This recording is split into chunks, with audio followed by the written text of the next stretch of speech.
Hello, everyone. So it is Halloween, and I wanted to do a Halloween video. I don't know exactly why, but I've never had much luck putting out a popular or successful Halloween upload.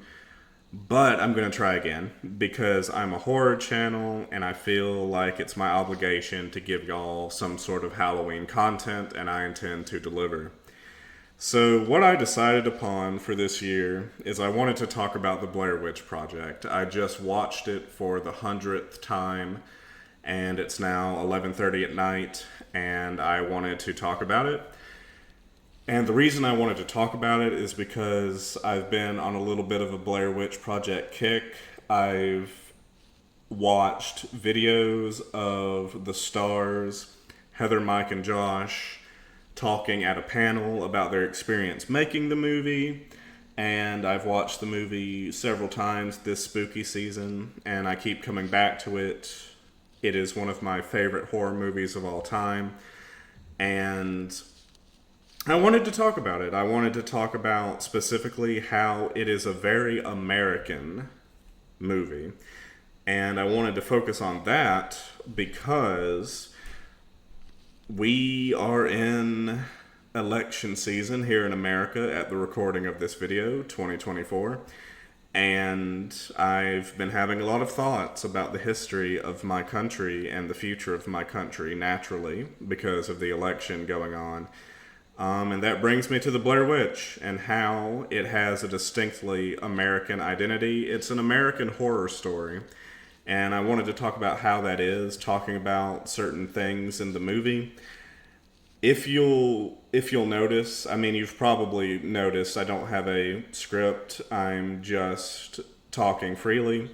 And of course, the Blair Witch Project, the movie, was made through improvisation on the actor's part. So I figured, hell, the best way to make a Blair Witch Project video is by improvisation. So let's go. All right, so I do have some bullet points, some things I wanted to talk about. The first thing I wanted to talk about was we have this dude who is quite uncomfortably close to us in this shot. So this is in the interview segment of the movie where they're interviewing the townspeople about the Blair Witch at the very beginning.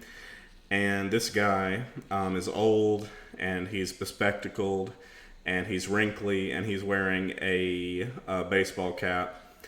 And I hate to say it, but I'm gonna say it anyway. He sort of reminded me of this sort of person we see in America nowadays who likes sporting a certain baseball cap and has strong opinions about things and how things should go back to the way they once were. So he says that he doesn't believe in witchcraft, but he is a religious man. And I just found that statement to be quite paradoxical, considering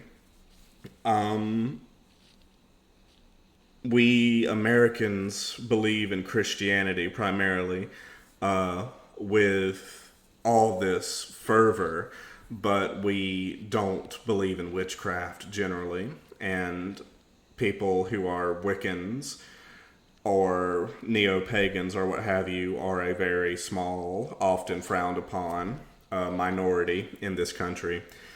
But some people might argue that your Christianity isn't so different from magic and witchcraft, etc. And going along with that, I will say that witchcraft is very much ingrained in the history of this country, even though it's so frowned upon now. And I think the reason it's so frowned upon is because back hundreds of years ago, when America was not a country but a collection of British colonies, we persecuted witches, or rather, women believed to be witches, and sentenced them to death and accused all these innocent people because of our paranoia, which is very well known in popular culture. almost everyone knows about the Salem witch trials and what have you.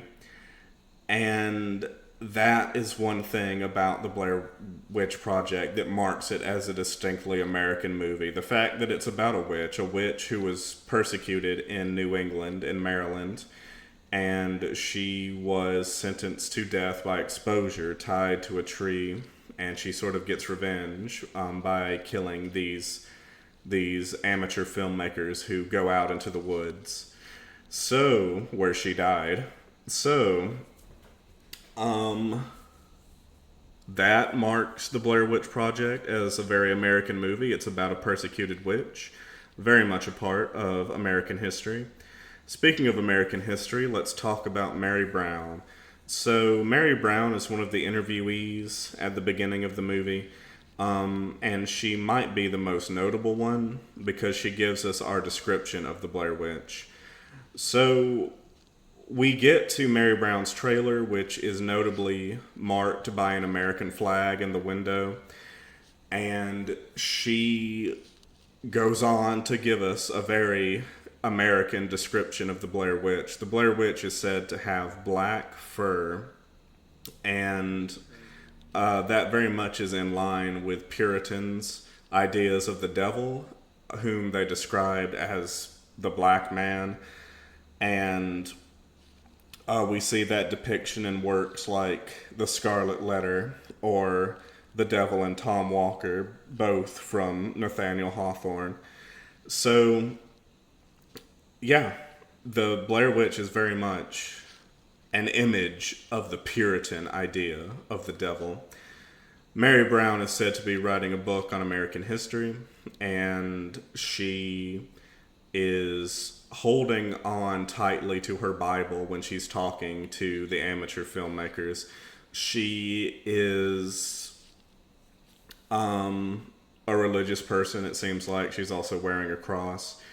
And the fact that she's writing a book about American history while holding tightly to her Bible, it just also seems to show that religion is a very big part of American history and American identity. And she will be writing about American history through that spiritual lens. And it's also said that she is working for the Department of Energy. Don't know what to make of that, unless she's working for the Department of Spiritual Energy. But yeah, she very much is another figure in the movie who really underscores the American quality of the Blair Witch Project. Now, that leads us to this scene, which, from my understanding, from listening to those panel discussions, was completely improvised. Not even improvised, it was just they were talking and they happened to film it, disagreeing about how to operate the camera that they were supposed to shoot the movie with. We have Josh and we have Heather talking about how the camera lens uses meters, but Heather wonders why that is, because we're not in Europe, she says. And that is significant, I think, because, of course, witchcraft isn't completely an American thing. It has its roots in Europe, in medieval Europe. And we see that some characters in this movie, specifically the Blair Witch herself, Ellie Kedward, she's named after a European figure, specifically someone out of the Renaissance in England, Edward Kelly, a mystic, an alchemist, a magician, we might even go as far as to say. And that same sort of person can also be found in Rasputin from Russia, another European country. And his name was used as a template for the name Rustin Parr. Rustin Parr, the hermit who kills the children in the movie under the influence of the Blair Witch. His name is basically a rough anagram of Rasputin. So we can see how the European moves into the American. So witchcraft, of course, has its European roots, but we can also see how that translates into America. Something else I noticed was, and I wouldn't bring these up if they didn't appear in two scenes, but they do, would be the Utz potato chips. So they're in the background when they're interviewing the guy who tells them about Rustin Parr. And they also pop up in the hotel room because Mike is eating some Utz potato chips. And I'm like, what is the significance of that, if any? And it's probably just a happy accident. But I did notice when I looked it up that the logo for those potato chips uses a color scheme of red, white, and blue. So we have American colors.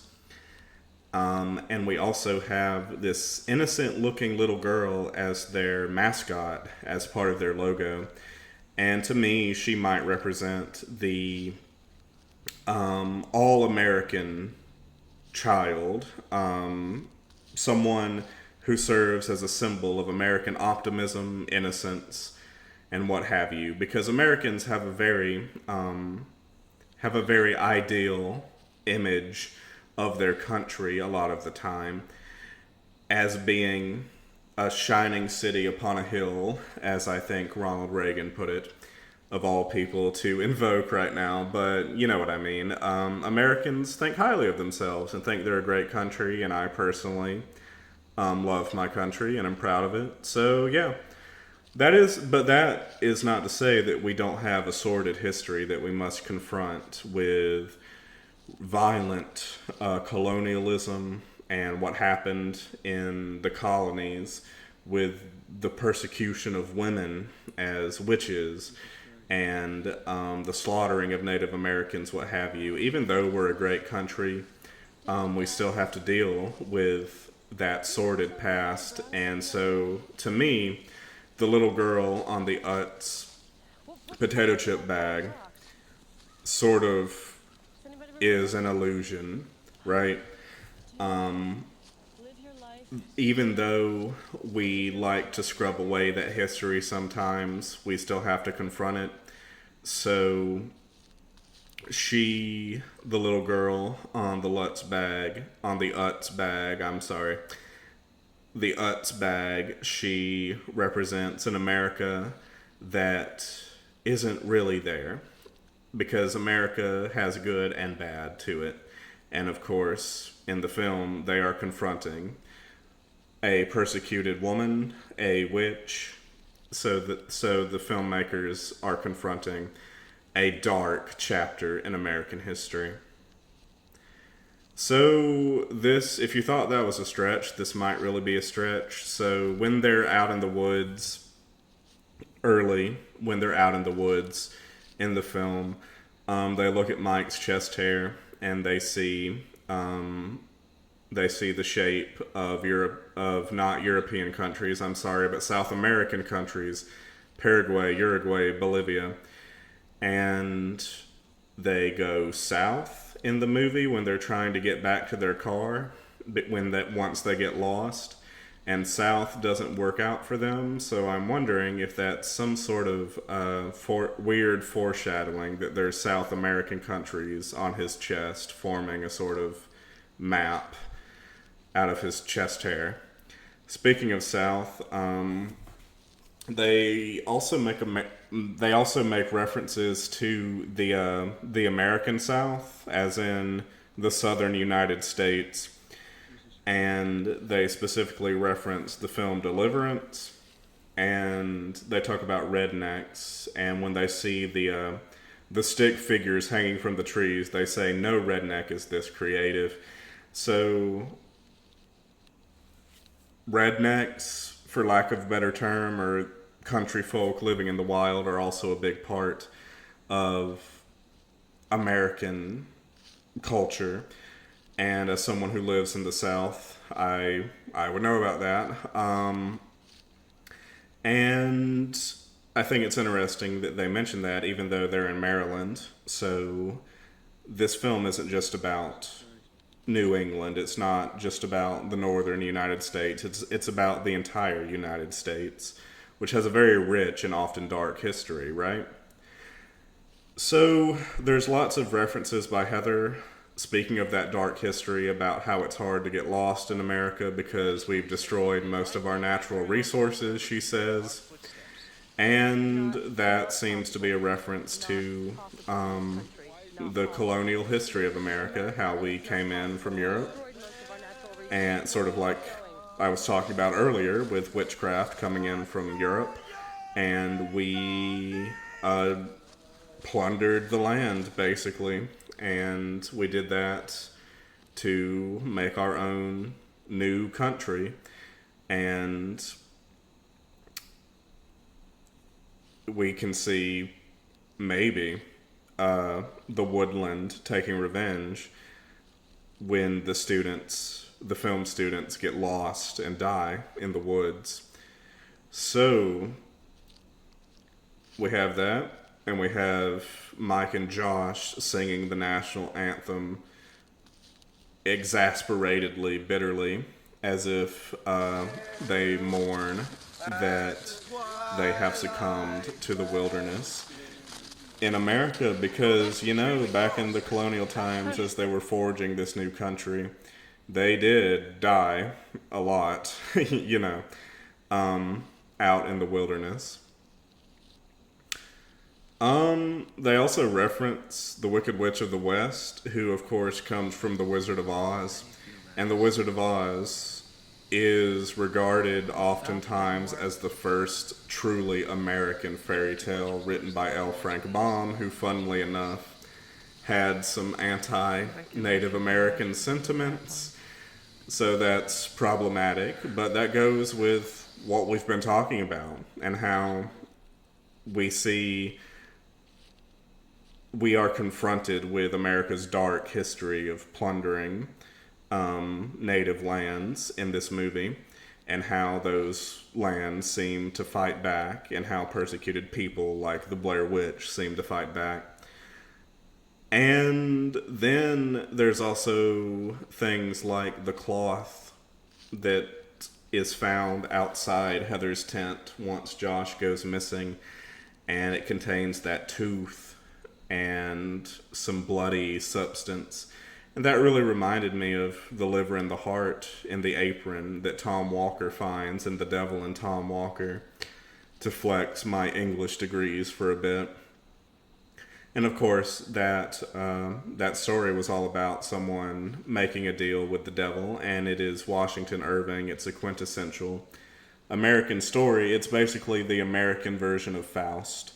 So, and that goes along with what we've been saying about how witchcraft in Europe carries over into America, and we can see how Faust carries the German story of the mystic sorcerer magician who makes a deal with the devil. We can see how that carries over into America with the devil and Tom Walker, which seems to be referenced probably not intentionally, but is echoed in the scene where Heather finds these remains of Josh at the hands of the devil, or at the hands of the Blair Witch. And of course, in The Devil and Tom Walker, if you know it, Tom Walker's wife, that's all that's left of her because of a deal with the devil that Tom Walker made.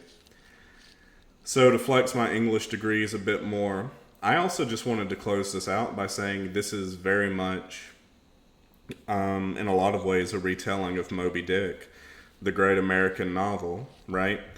Because we have Heather as Captain Ahab, who is on an obsessive journey to finish this documentary, to capture the witch on film, if not physically capture her in the way that Captain Ahab wanted to capture the white whale, Moby Dick.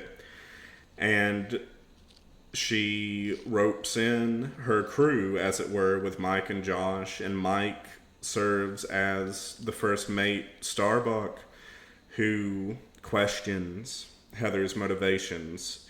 He's like, "Why do you keep filming?" And she says, "Because it's all I have left.